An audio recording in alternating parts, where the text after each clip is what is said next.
So hello everyone, this is Dave Hassan, and here's the video for today. So this is a probability game where they are going to put different gems in a spaceship, and then they're going to each have a set of 4 spaceships, and then they're going to roll dice using this random.org dice or using another one. And then when they roll it, if it's a 4, it can destroy a quartz gem. If it's a 5, they can destroy a gold gem. And if it's a 6, they can destroy a diamond gem, but they can only target one gem at a time. So if this was my opponent's, I might target the middle one to destroy. And if I roll a 6, it gets destroyed. And then once I have destroyed 2 adjacent gems on this ship, this ship has to return and is no longer in the game. So I would first go for this diamond and then go for the quartz. So you can explain this game to them very basically and maybe do an example round with just this. So for instance, I can just roll again, roll again, roll again, and it might take me a while to get a 6, but eventually I'll get a 6. Eventually. But eventually I'll get a 6, which will destroy this diamond, and then I would decide to go after the quartz. And when I destroy the quartz, this ship would go away. So you can play several solitary games. You can ask them to play games on their own to build their intuition. And then next thing you're going to do is split them up into teams and tell them to distribute these gems into 4 ships, and then they will play turns trying to target each other's ships. And it could take them a very long time if they tried to optimize this. It would take me a long time to optimize. So just tell them to try and follow their intuition. Our goal is to build their intuition. There will be ships set up in the Jamboard where they can just put the numbers in and they can see what each other has.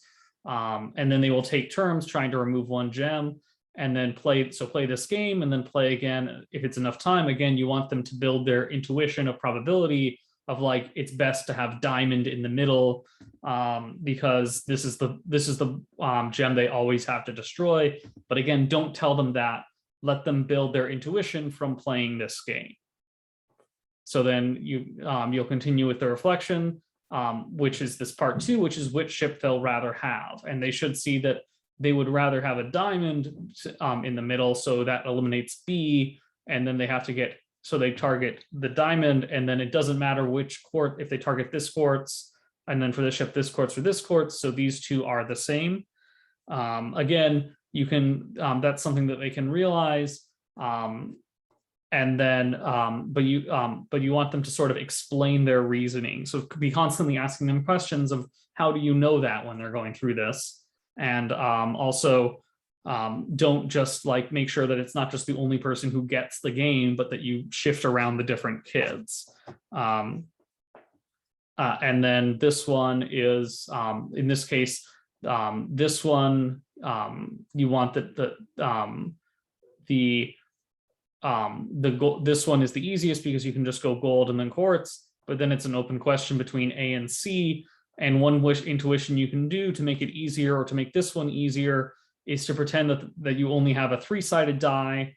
You can show them these examples.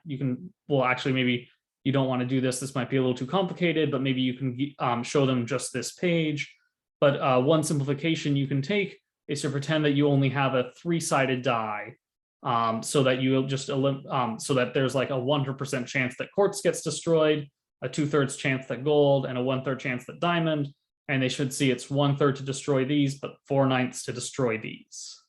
So that's a way that's a sort of hint you can give if they're struggling. But again, we want them to build their intuition for how the probability works and what's the best way to to play this game and to have their intuition for probability. So that's what you really want to focus on.